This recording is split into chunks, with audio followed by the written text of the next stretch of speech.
Eckhart, my question is around surrender. I'm curious, once the egoic shell has cracked open and the light of consciousness is peeking through, can the ego surrender itself to that light of consciousness, or ultimately must it be surrendered? Thank you.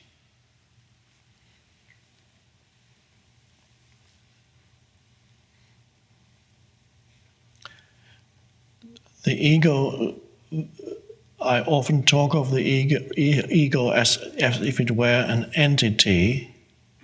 It's not really an entity, it acts as if it were an entity. It seems to be an entity that has taken possession of you, but ultimately what it is, it's only a particular way of your mind to function, an identification with the mind. So the ego itself is that dysfunctional way in which the mind works. And when that comes to an end, the dysfunctional way cannot put an end to its own dysfunction. It can only dissolve when awareness arises. Awareness is not thought. Awareness is consciousness prior to thought. And you realize that you are that, and whatever the mind produces and says are thoughts. But the thoughts are then no longer endowed with a sense of self. And that's the end of the ego. When you no longer identify with every thought that comes, that's the end of the ego. So that's what happens. So I don't know, in the way you formulate the question, the ego cannot dissolve itself, but in the light of awareness, it dissolves. Then what is that willingness?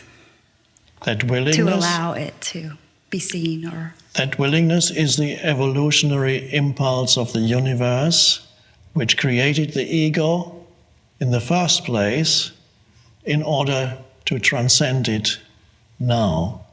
It was an evolutionary step for mankind. The ego was an enormous step for mankind, a great thing.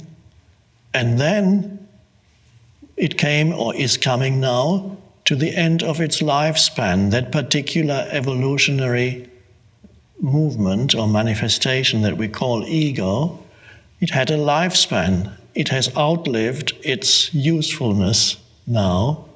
We have learned a lot through it, and now it needs to go, and that's always a critical stage. The transition from one state of consciousness to another is always critical.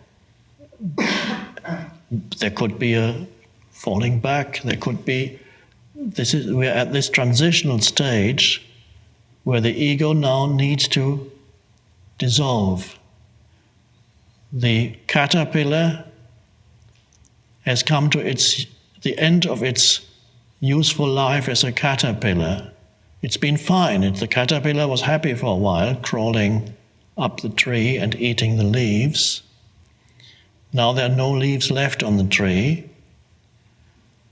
and it's time for the caterpillar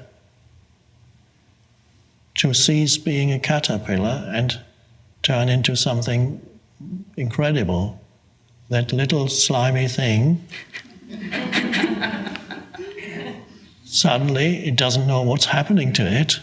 The caterpillar doesn't say, I must become a butterfly, or I'm trying to become a butterfly, but the caterpillar suddenly notices that crawling is becoming more and more difficult. And it's looking for leaves, it's eaten all the leaves of the tree, so there's nothing else to eat anyway. If it doesn't change now into a butterfly, it'll die. So that's what's happening to humans. The shift to a different evolutionary level or dimension.